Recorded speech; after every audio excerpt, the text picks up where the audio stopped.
Good morning mga sweethearts! Ayan, time check. It's 9:30 a.m. at nandito tayo ngayon sa Lawag. Ayan.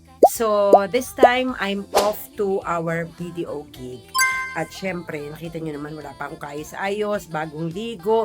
Kaya naman pupuntahan natin ang aking makeup artist. So, samahan nyo po ako kasi medyo matagal na panahon na naming namimiss ang isa't isa. So, this is it, Pansit. At ayan si Nickel. Hi, Nickel! Tara na, punta tayo sa makeup artist nating apurada, punyeta. Charot. Sweet tart, ika'y pangingitiin. Sweet tart, ika'y patatawanin. Saan man sa mundo, basta connected tayo. Ako si Sweet Tart, ang kasama mo. Sweet Tart.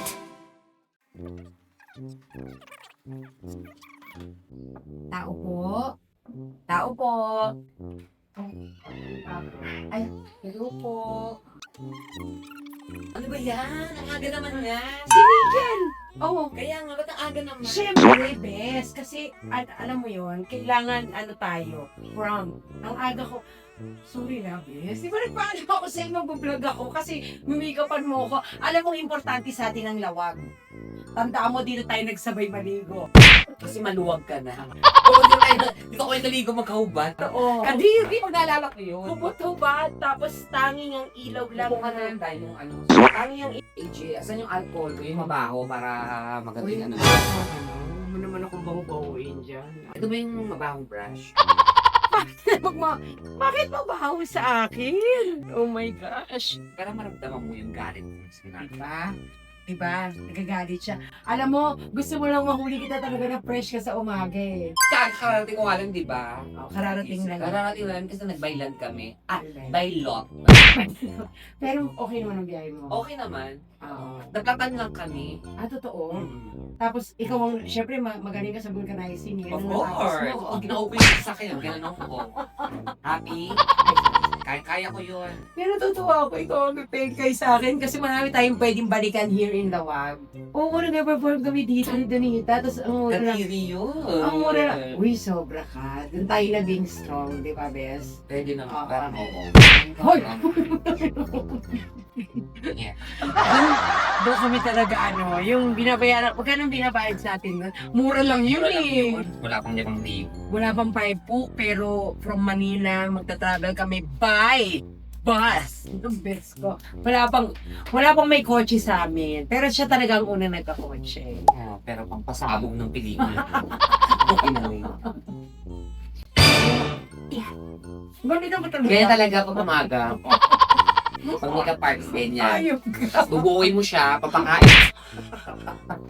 Sayang naman kasi. Si Donita knows, sa kaalaman ng lahat, makeup artist talaga siya. No, I'm not. Makeup artist siya sa Burgos, kung saan mga babae ay Primer muna tayo, guys. Pang mayaman, MAC primer. Wow! Ganon. Alam mo, ginagamitan niya ako ng mamahalin para makapaningil. Para tayo makapaningil, sure na sure. Tapos pa-remind kay Sergio, si Donita nag-makeup sa akin. Ganon, baka na lang. Tsaka makikita niya dito sa video, di ba? Oo, May siya. ebidensya. Ebidensya na ginagamit ako ng mamahalin. Di ba? Hindi yung... Putsi-put. Tingnan, makikita niya na talaga. Magaling to mag-makeup. Yes. Ganun ganun. Ganun eh. Ano si Picasso? Si Picasso nag-makeup. Tapos primer muna yan. Wala mo siya mga 2 hours. Nakakita tapos na. Tapos na event. No, nabulok na sila doon. Ang pangalan niya dati ng makeup artist siya, Mustang. Hoy, pigilan mo yung mga Mustang. Oy, Mustang. Alam ng mga GR. Ano yan? MAC foundation. MAC Foundation. Kasi dito mo siya pwedeng i-ano. Dito mo siya nilalagay sa kamay. Okay. Dito pwede mag-diretso sa brush. Galing tatlo siya. Tapos yung gagawin mo siya. Hi! Isusubo pa. Nilagay lang pala sa ano. Sa pes. Oh. Saan ito ka maharap, diba? Ah. Yan, ganyan. Bobo. Ay, sorry. Friend, nasa vlog ko. Wala akong pakialam. Ay! Yan, sasama mo yung leeg niya kasi medyo matanda na siya. Oh! At age of 51. Yes, pikit. Ang dahil sinasabi. Ay, sorry. Hindi ka na magsalita, kailangan ilagay mo ano.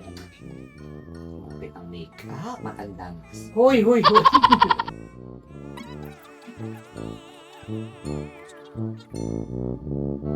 Actually,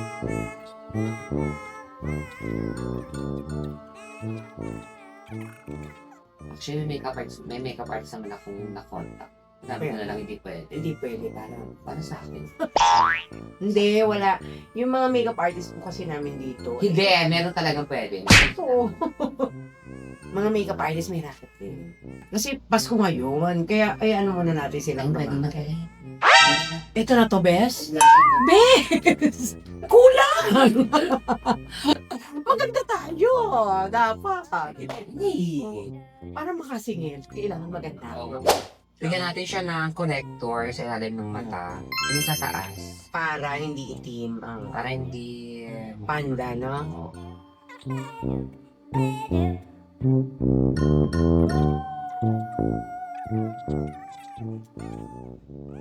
Parang ano, parang matte finish, oh. Parang carry na nga.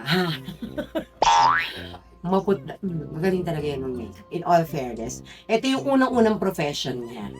So, isipin mo na lang, isa akong GR. Nini-makeupan ko mga GRO dati, di ba? Oo. Habang nag-makeup ako, nag-aayos ng mga sa harapan.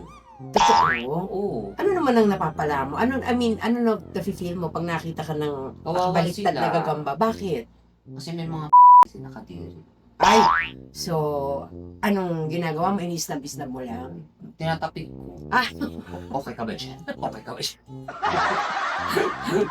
Tsaka dati, nung nagsisimula pa lang ako, hindi talaga ako magaling mag-makeup. Si Donita talaga, yung pag ako na makeup sa sarili ko, pagdating sa stage, biniblend pa niya yung makeup ko. Pero bago ka nag-stand-up comedian, Bes, makeup artist ka na talaga, di ba? Paano mo naisip na mag-stand-up comedian? May nagsawa na kumakita ng FYI din po sa lahat, si Donita po ang nakadiscover sa akin. Sa Guadalupe, Makati. Pinunta ko yung set niya. Si Bagong Bar yun. Ito yung payaso. Oo, tapos mag-isa lang si Donita nagpe-perform. Tapos, kanta-kanta. Biritero pa ako nun, Bes, no? Binitera ka pa rin naman. Tapos, doon sinabi niya sa akin talaga na Uy, ba't anong mag-gig dito? Ay, hindi, nag-work kasi ako eh. Sabi ko sa kanya.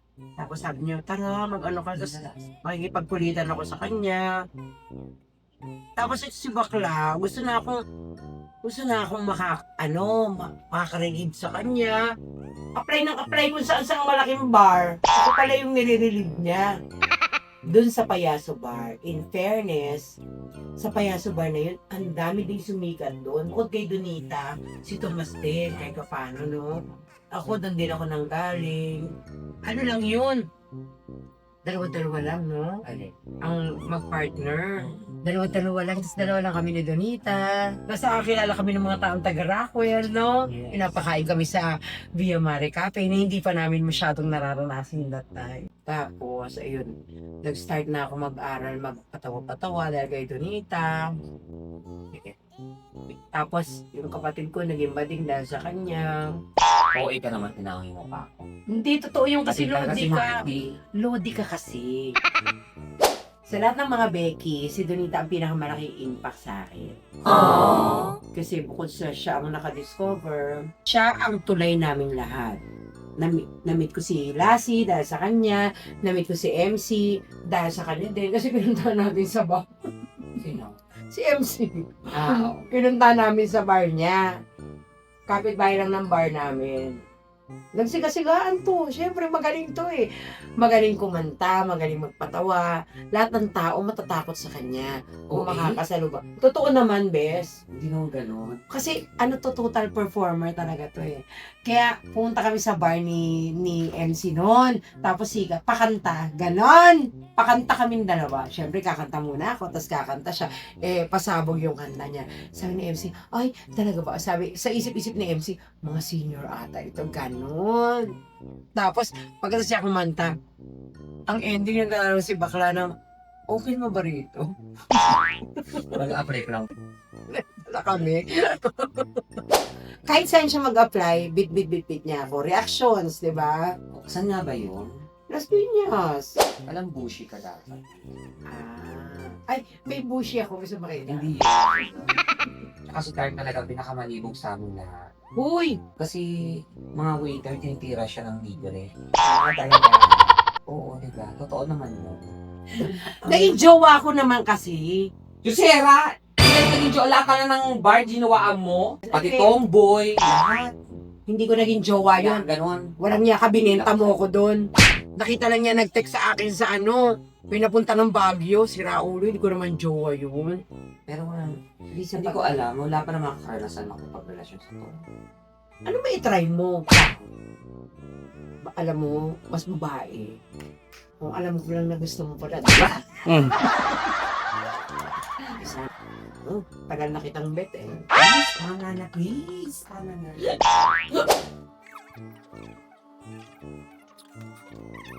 Alam mo, in all fairness, kung meron nakakilala sa akin, ito talaga, na-meet niya lahat ng ex ko. Paano ka binugbog, tama naman. Oo, talaga. Yung first ko. Talaga, alam ko. Yan lang. Siya rin, nakita ko kung paano binato ng mga trita pa ng boom. Hindi, ano na namin yun, joke na lang.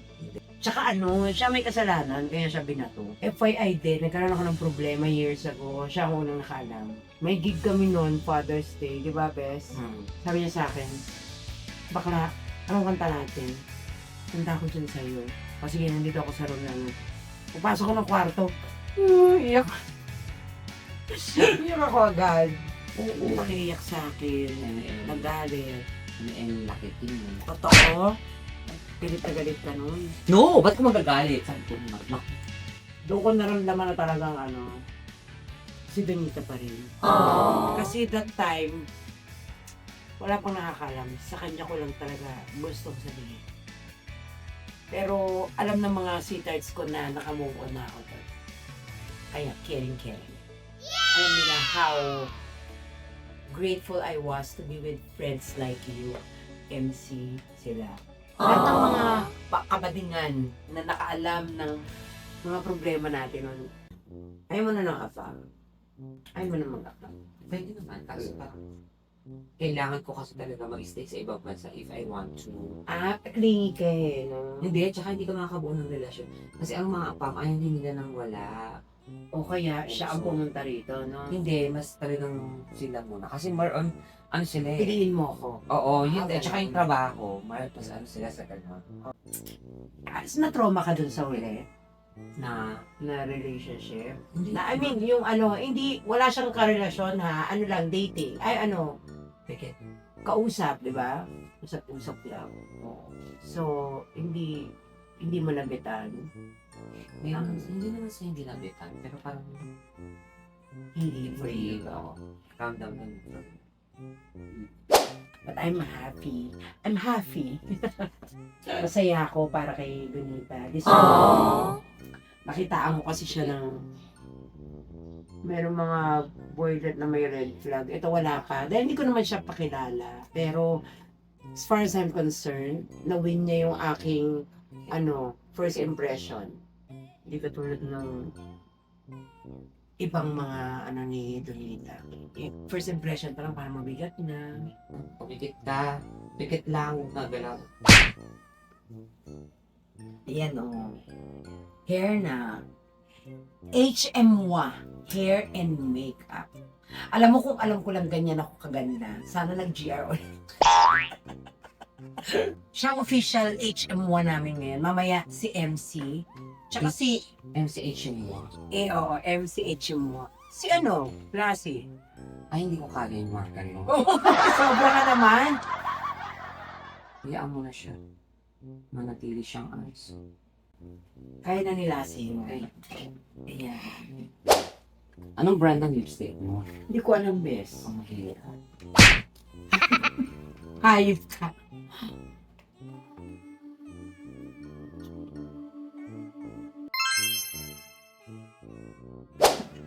Yan, nandito na tayo sa backstage. Ready na tayo for video.